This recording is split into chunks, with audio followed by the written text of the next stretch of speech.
Okay, so it's been 8 days since we did that little massive overhaul, and we did some more planting. We planted some seeds and things to that nature. So I figured I'd come by and turn the camera on real quick and let y'all see what progress we've made in 8 days of new growth. Look at that. Okay, so remember I planted peas and I put this in so when the peas start getting bigger, when it start getting cooler out, because peas are a cool weather crop, it'll they could grab onto this. So the peas are looking good. Look at that. All up in here. Every place where I dropped seeds, they are. And I forgot what seeds I dropped right here, but time will tell what they'll be. And let's see.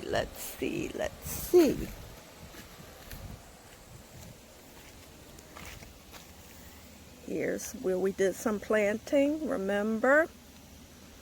And we planted some peas right there. They've come up. Remember this bed? This is the bed that I did the square foot gardening method. So certain things are popping up at their own rate.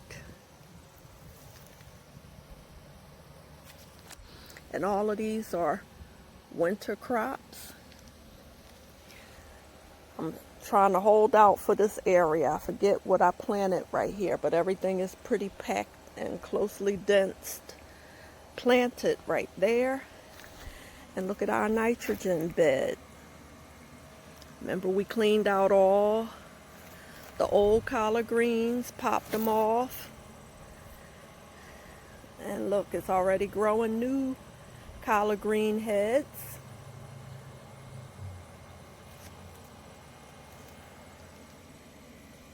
And I put this netting over it to keep little bugs from going in there eating away at our collards.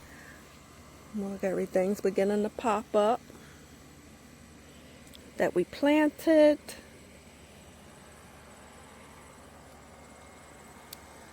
So yeah. So what I'm going to do now is I'm going to go in the house and I'm going to get a basket and we got some harvesting to do. So I'm going to harvest some peppers and yeah, we got to harvest some bell peppers because they have gotten so big. Bell peppers, some cayenne peppers, some other hot peppers, and we got some baby tomatoes we got to get. So we got to do a little shopping in the garden. And yeah, I'll see you in a few minutes. Hey family. So we're going to head out to the garden real quick. We're going to harvest some peppers before it rains again. Because I wanted to get some earlier, but I had to stop because of the rain clouds. It rained heavily. Oh, look at the pumpkin. Oh, look at the big baby. They are growing so nicely. We're gonna do a little bit of harvesting here. And I just figured I'd turn on the phone and, turn on the camera and let you guys see what's going on. So I think I want to get some peppers. It's definitely time for peppers because I want to make some cowboy candy and I want to make some cowgirl candy. So we definitely gonna need some of that and just some other little harvesting. Oh, what is this? Oh, wow, look at that. Got big. Wow. All my little Jack-be littles. Look at all my little baby pumpkins. Look at them. Look at them. Oh, they're too cute. Oh. There's some in there, some over there. The big girl right there.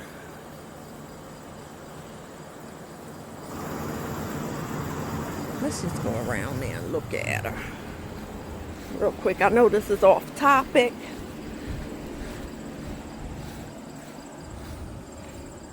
Oh, look. And then the pumpkin vine planted it right in my pot with my lilies. Good thing my lilies had died back for the season. Look, it done pushed my lamp post over. But look how big it is.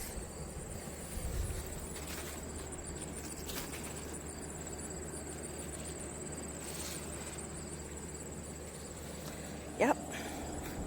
So let's get on around here and get these peppers so we could get them in the house. And let's get started. Okay, so I took my sweet time pulling out these peppers, but we had so much rain that day. Earlier when I started the video, it was really nice outside, and I said, well, I'll start my video and I'll pull out these peppers because they really needed to be harvested, and it rained so bad, so it held everything up. So you see how big these peppers are. Now, some people could say, well, you could have left them on for them to get bigger. I don't necessarily like my peppers to be super, super big because to me they get tough. I like them a nice palm size, you know. So yeah, these were definitely on the vine too long, and it stressed out the rest of the plant. So I figure let me get in here and, you know, get these guys off. And look at these peppers. I think these are habaneros. But I remember these were the ones that had the caution, the danger caution on the pack when I got them. And technically I should have on gloves because of the heat level on it. As was picking them, you could smell the hot pepper, and they release some sort of juices that be all over your hands. So my hands smelled like peppers the whole time. But it was a necessary thing to do to get them off, because again, I wanted to make my cowboy candy, and but I think I'm going to mess around because we had a bumper crop of jalapenos and these habaneros. So I think I'm going to get some salsa made because I think I want to make my cowgirl candy and cowboy candy with these little round cherry tomatoes.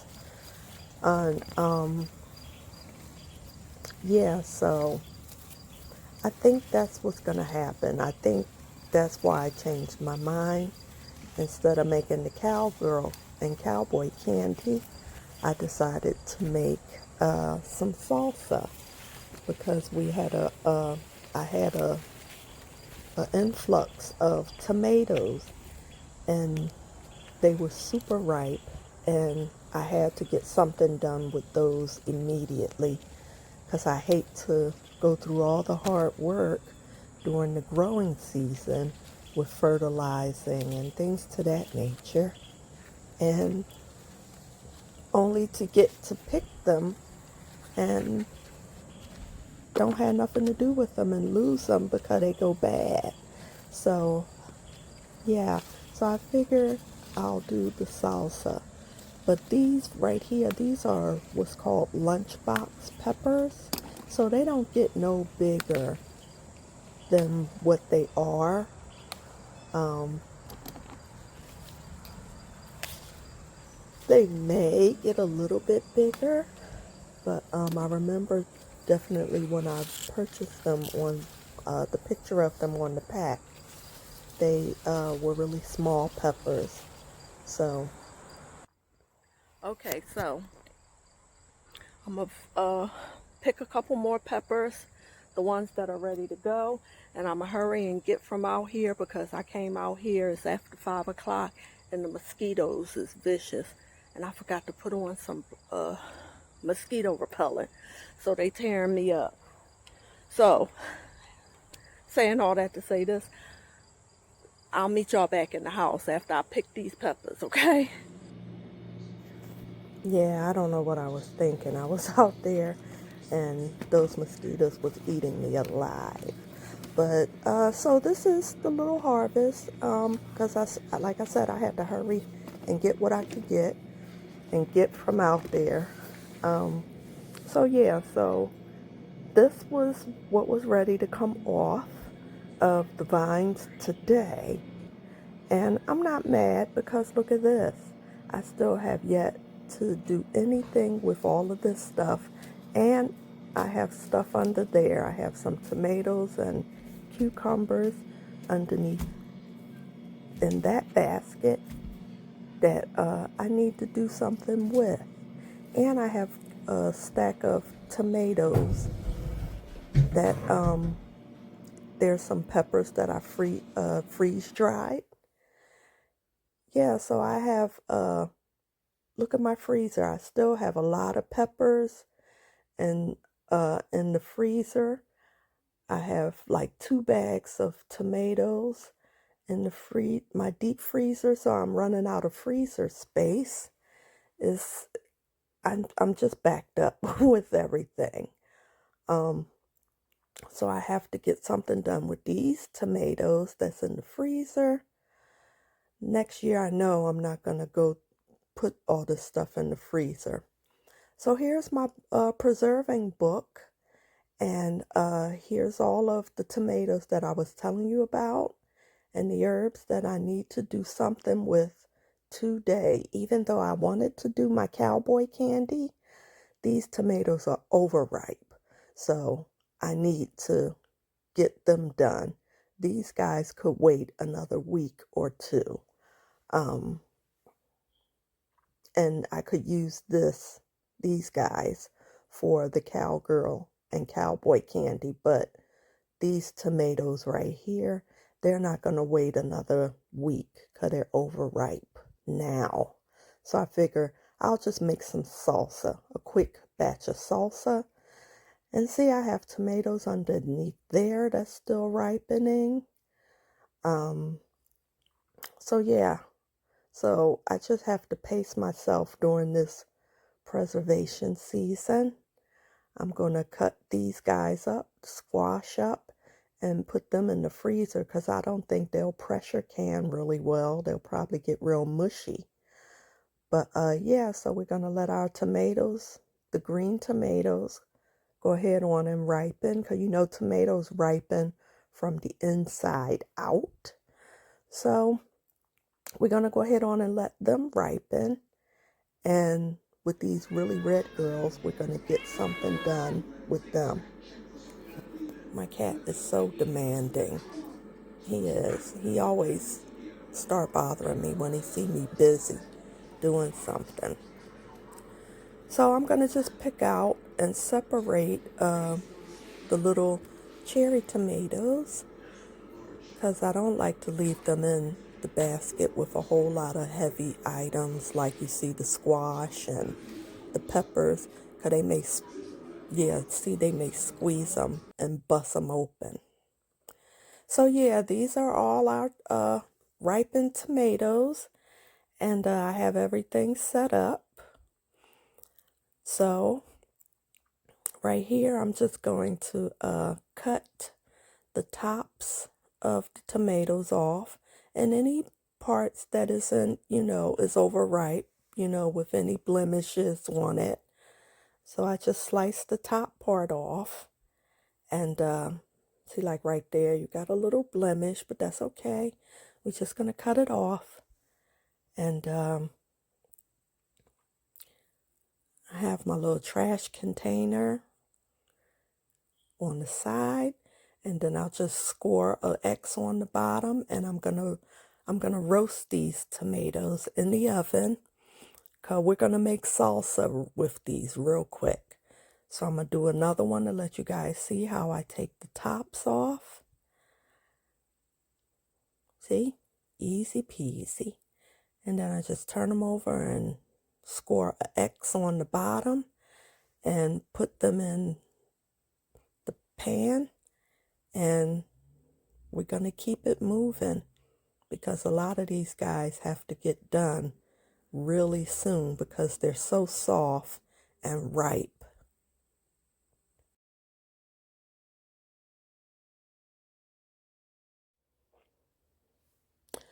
Okay, and so here's my preserving book. This is the Ball Blue book. It's the newest one, and I did a long video on introducing the Ball book to you guys. So what we're going to do is we're going to follow a salsa recipe directly out of the Ball Blue book because I am still very new to pressure canning. So this recipe right here is the one that we're going to go by, okay? It's zesty salsa. So now this book tells you not to alter any of the recipes because these recipes have been tested by the National Preservation Service or something like that, and the company Ball. So they know these um, recipes have been tested for canning and that they're safe for a good shelf life for your canning. But I'm going to alter them a little bit because as I'm reading through the recipe, I'm going to keep everything in the recipe that it's calling for. Process time, you can't alter the process time, so we're going to process it and keep everything the same. We're going to process it with 1 inch of water. So we're going to keep everything the same, but I'm looking. So the only thing I'm thinking I can't mess with is the vinegar. But here, I just took the tomatoes out of the oven, and I'm gonna peel the skins off, and the skins come off relatively easy at this point. See how they just peel right off? So I'm gonna get these skins peeled off, and we're gonna get them chopped up and back into the pan. And so here I have everything chopped up. I have my cup of onions. I have all my peppers laid out. I got my gloves on this time, yay. So I got all my peppers laid out that I want in my salsa. So I'm using 4 jalapenos, 3 bananas, and these guys right here are the super, super hots. And this one is mega hot, and it looks like a rose, don't it? So I got the red ones right there for a little heat, and the 3 banana peppers, the two lunchbox peppers. So I like to try to lay everything out um, so I could make it more easier for me when I go to follow the recipe. So there I put everything into the saucepan and I let the tomatoes come up to a nice little rolling boil. That's a little rolling boil. But when they're like this, you always have to keep stirring them because you don't want your tomatoes to start to stick to the bottom of the pan. And so the recipe called for um, some peppers. So I put in the bell peppers and the banana peppers. And I love onions. So I put in a cup and a half of onions. And I'm going to mix that in real quick. And I only had put in those 3 hot peppers because this is a zesty salsa, but this is going to be for me. It's not going to be for my family because they don't really like hot. So this is enough heat for me. Okay, this right here is those hot peppers, and this is enough in my salsa for me. I mean, once they get in there and the juice from them start going through the rest of the batch, it's going to be hot and spicy enough for me. uh, my husband eats hot salsa, so his salsa will be much hotter than mine, so I have to make him another batch. But yeah, so I got my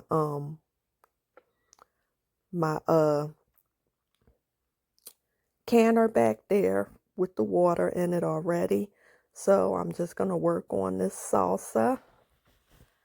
And now I'm going to add in all my ingredients that I like. Because again, this is going to be salsa just for me.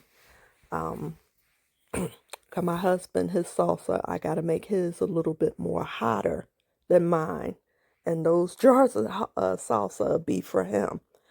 So I'm going to season everything to taste. I know the recipe says to add this by this much, add that by this much. But I'm going to tell y'all a secret. I have a hard time following recipes, because I like to, especially when it's something for me. The salsa is for me, and I'm seasoning it to my taste, okay? And the recipe calls for a big batch of salsa, so I had to downsize the recipe because, as you could see, I was working with a limited amount of really, really ripened tomatoes. Oh, and these are my cubes, my tomato paste cubes. I made these from scratch, and I put them in a ice cube container and froze them in the freezer. And now I could pop out and use as many as I want to when I want to. Okay, so back to the recipe. I'm just checking over everything. I got my chopped tomatoes, the chopped peppers. I didn't need 5 cups of that. I only used 1 cup. And I didn't need 5 cups of onions. I only used a cup and a half. I don't like cloves. I did put my garlic in. I didn't use minced garlic. I used garlic powder. And 2 teaspoons of cilantro. I don't like cilantro because to me cilantro tastes like soap. So instead of cilantro, I used my basil, 3 teaspoons of salt. So I can't alter the salt. So I'm going to put the salt in and the 1/4 cup of vinegar. Okay, so I'm going to put in the vinegar, but I don't need a cup of vinegar. And the teaspoon of hot sauce is optional. That's optional. Okay, so the 3 cups yeah, the 3 tablespoons of salt and the 1/4 cup of vinegar. These are the only two that I can't take out of the recipe, but I can downsize it. So there, we all set. So I'm going to use the vinegar and salt, but I'm going to downsize it. And look how chunky it is. That is the consistency that I love my salsa to be. Nice and chunky. So here we got our vinegar, and it's the 5% acidity, like the recipe said. But instead of using a big old cup of it, because this isn't a big batch of salsa, I'm going to put in a couple tablespoons. I'm going to use the tablespoon. Yeah, so I'm going to put in like 2 big heaping tablespoons of salsa, because this isn't a big batch like the recipe called for making a big batch. So if you make a big batch of salsa, go by the recipe. And this is my canning salt. So I'm going to use a half a teaspoon of canning salt, because I'm thinking this is going to make about a good 3 or 4 pint jars of salsa. So yeah, that's enough salt for me. Okay. Um, so that's the recipe. So we're all set. So now I'm just gonna simmer everything and turn the heat down a little bit, and do a taste test. Okay, so let's taste.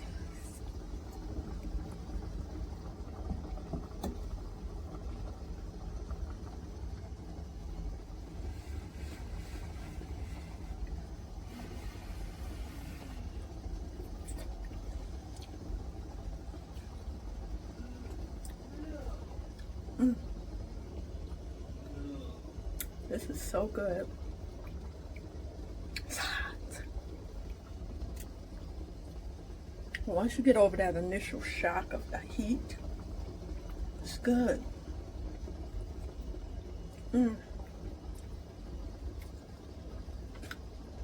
But I like heat and sweet. So I'm going to cheat a little bit. I'm going to add 2 tablespoons of sugar. And then we're going to come back. My big baby started making a lot of noise behind me, so I'm just voicing this over. So I decided to just go in with 1 tablespoon.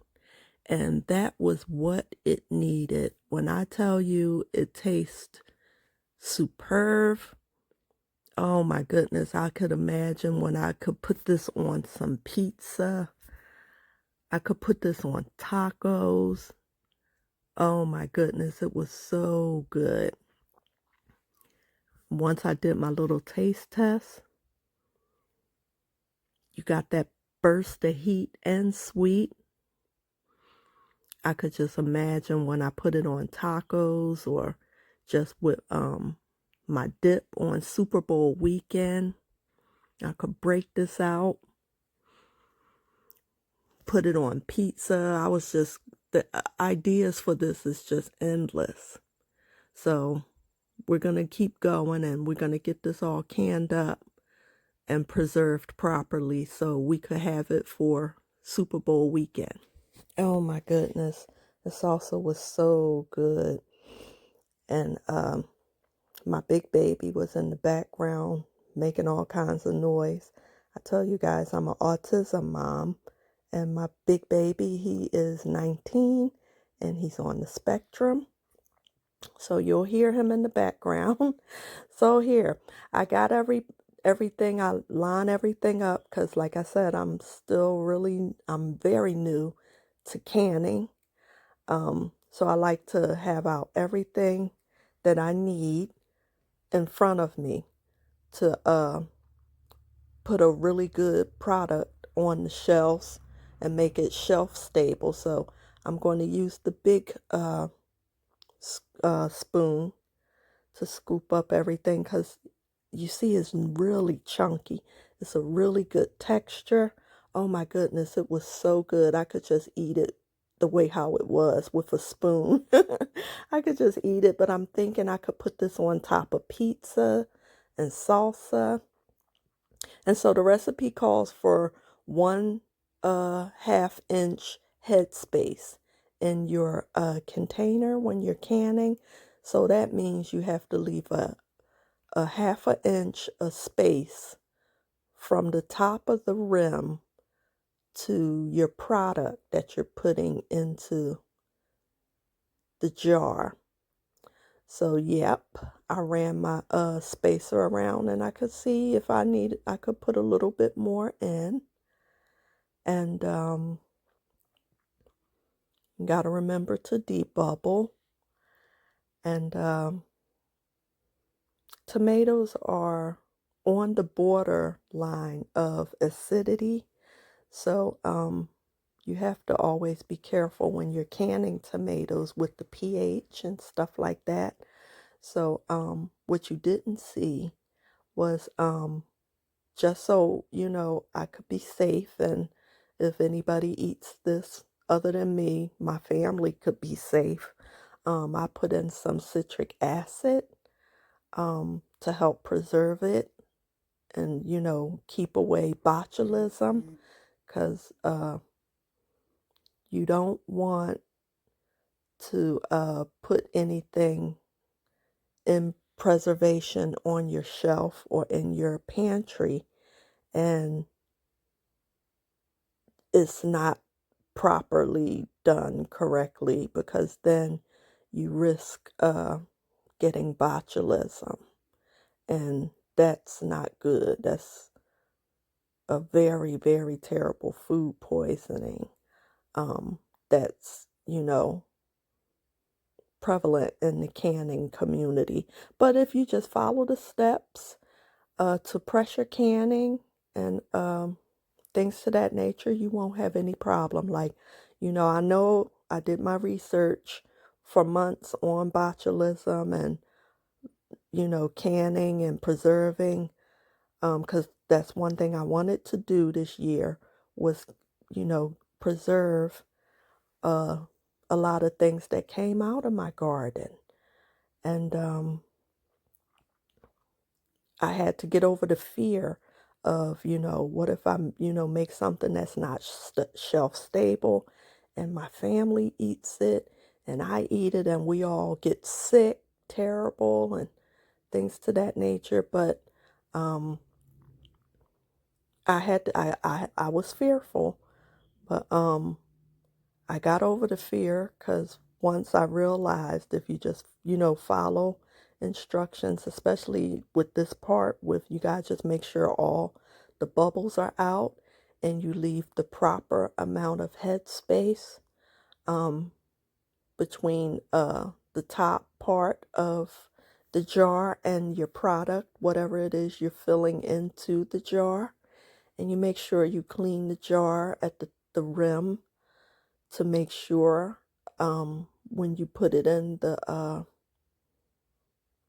pressure canner that it's going to seal, that that rubber gasket around the top part of the lid is going to give you a good seal, then you're good. And never alter the processing time. So if it say to process in the water bath canner for 40 minutes, then do 40 minutes or longer, 45 minutes. I always feel safer doing longer than shorter because you need the heat to go through that can to kill any bacteria and make it stable, whereas too it could sit on the shelves like food do in the supermarkets. It have a shelf life. So you have to make sure that, you know, you follow this part of the recipe to the T. And like I said, canning, I see is, you know, is not It's not nothing to play around with, because if you do something wrong, you could possibly have a situation where you and your whole family could get sick. So, you have to make sure that whatever it is you're canning, you go by the proper times that the instructions say that the product needs to be canned. Now, I'm going to water bath can these. So the recipe calls for 15 minutes under a rolling boil. Now, rolling boil means that water have to be boiling.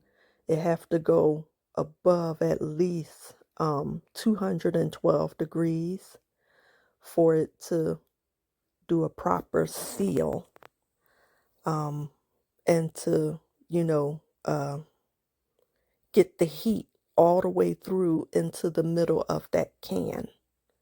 So here, I put these 2 empty jars in here to keep my 4 cans of sauce stable so they won't be falling over, because what you don't want, from what I have been reading, you don't want, your cans that you worked on, like in my instance, it would be these cans of salsa.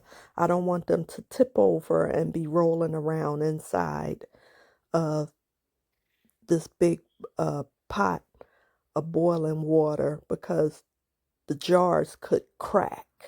And then all my hard work and all my tomatoes and everything would be ruined. So you don't want that. You don't want them to be touching each other. You want them to have enough space in there that, the water could come up, go through and around the jars. But you don't want your jars to tip over. So everything has boiled up.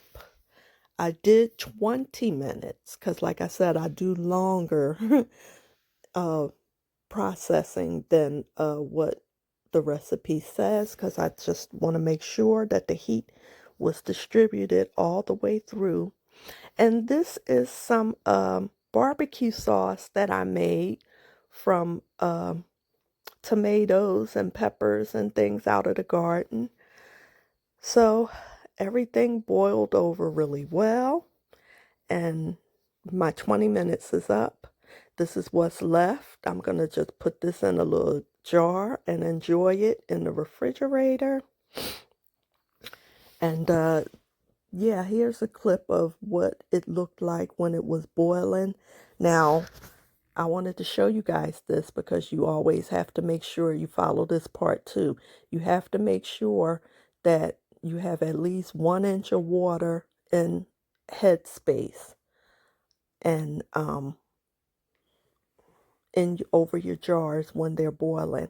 And see, you could see that the water has gotten inside and everything is still bubbling on the inside, which is good. That's going to kill any possible bacteria that could have been in there, and it made, the roll and boil made everything nice and shelf stable. So that's what you need. You want to make sure that everything's airtight and those gaskets sealed around the lid, and everything is nice and tight. So I turned the jars upside down so you guys could see how hot these jars are. And you can see they're still bubbling inside the jars. All that heat is locked inside the jars, so there's no possible way a botulism or any type of bacteria could live inside these jars. So now these jars could sit in my pantry. I'm, canning everything up and putting them in the basement.